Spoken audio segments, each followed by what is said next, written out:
Hello guys, magandang buhay sa inyong lahat. Sana, yun, palagi kong tinatanong nasa mabuti kayong kalagayan.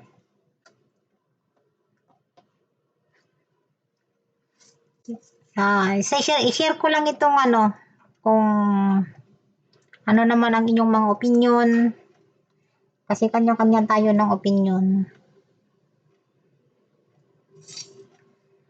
Na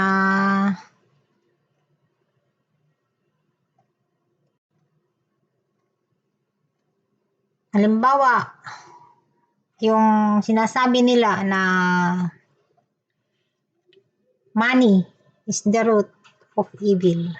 Sino sa inyo ang 100% na naniniwala ng pera ay siyang ugat ng kasamaan? Para sa akin, hindi 100%. Kasi, nasa tao na yun. Kung yung pera na hawak niya ay gagamitin niya sa mabuti or masama.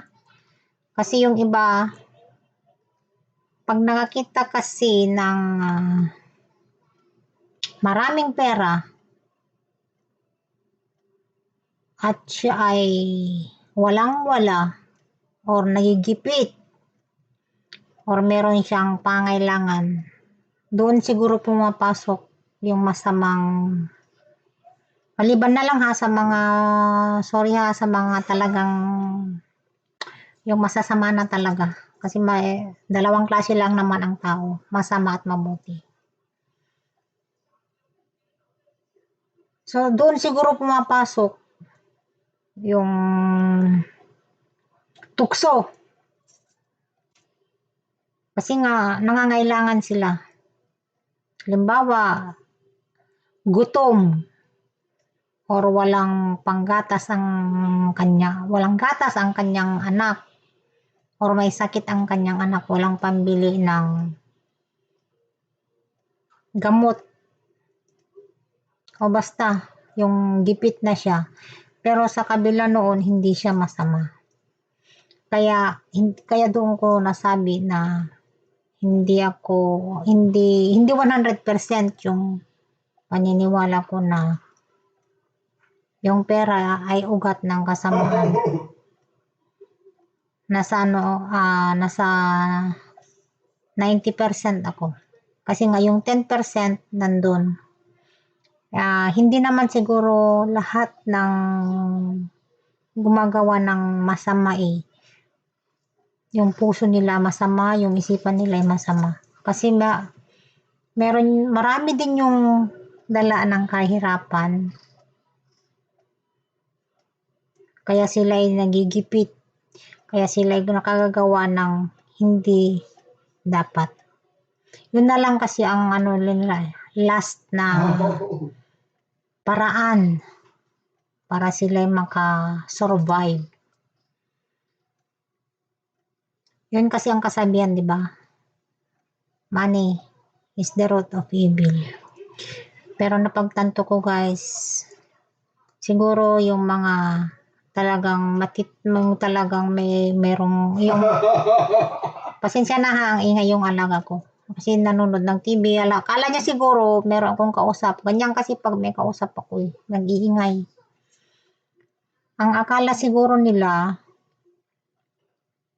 yung iba, lahat ng mga nakagawa ng masama, as in masama na yung mga tao. Pero hindi nila alam na sa kabila nung ginawa nila yun, merong mas mabuti pala, merong kabutihan sa kanilang puso. Merong yung nagigipit para gumawa ng masama. Pero yung talagang masasama na wala na yun. Wala nang pag-asa yun. Ang Diyos na lang ang pag-asa para sila magbago. Lalo na pag sila'y sanay na gumawa ng masasama. Pero marami namang mahihirap na talagang as in, yung minsan sa isang araw, isang beses na lang kumain ng kanin or ano sa loob ng isang araw. Pero hindi naman sila nakagagawa ng masama. Sila yung natutuwa ako dun sa mga ganun. Yung kahit gaano kahirap ang buhay nila, kahit ano hindi sila nakaisip na gumawa ng masama. Saludo ako sa mga ganun. Samantalang yung mga mayayaman, Diyos ko po, sila pa yung marunong magnakaw. Pasensya na guys, hindi naman lahat. Pero alam nyo na yung ibig kong sabihin. Kaya saludo ako dun sa mga kagaya namin na mahirap ako pero marami yung mas ano mas mahirap. Kumbaga talaga yung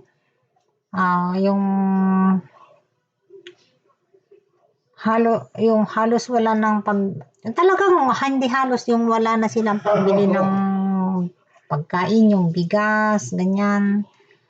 Kahit 4 kilo na nga, hirap pa silang mag-provide ng pambili. Kaya doon, nakakaawa talaga yung mga ganun. Magtanim man sila ng mga mga gulay, kung minsan nasisira dahil sa klima, kaya hindi rin sapat ang kanilang kabuhayan. Yung iba nga yung mga mangingisda, ganun pala doon. Dyan sa yung pangingisda, hindi pala yoyo pukay! Hindi pala yung pangingisda na pala yon yung wala kang bihira yung mga mapagtamnan ng mga gulay. Kasi nga yung lupa mas mas makitid, mas maluwag yung karagatan sa kanila. Kaya mas maganda pa rin pala yung nakakapagtanim ka ng gulay, mais, palay, prutas, ganyan. Kumpara doon sa pangingisda. Kasi kung meron man siguro malalawak ang mga lupain yung doon sa mga may mga malapit sa dagat. Pero bibihira siguro yun, sila na yung mga mayayaman.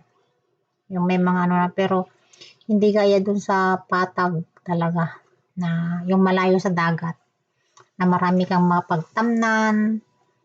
Pero iba naman, maraming pagtamnan, ayaw naman magtanim dahil nga sa tamad. Pasensya na ha. Ayaw ko magtanim, ayaw samantalang pag may bakanting dyan lupa, di tamnan mo ng tamnan kung may ulan para mabuhay. Doon ko napagtanto na yung naisip-isip po kasi na hindi lahat ng mga masasama nakagawa ng masama ay talagang as in sila ay masasama na. Hindi. Marami din yung napipilitan talaga. Yung kumakapit sa patalim. Marami din mahihirap na hindi nakagawa ng masama. Kahit nagdidildil ng asin, huwag lang gumawa ng masama. Kaya doon ako sumasaludo sa kanila. Talagang nanindigan sila doon sa kabutihan ng kanilang puso. So hanggang dito na lamang guys. Kung ano ang opinion nyo sa sinasabi ko na kung ilang percent ang inyong may bibigay sa money is the root of evil. Sa akin, 90%. So hanggang dito na lamang. Maraming salamat. God bless. Ingat kayo palagi. Bye-bye. Mahal ko kayong lahat.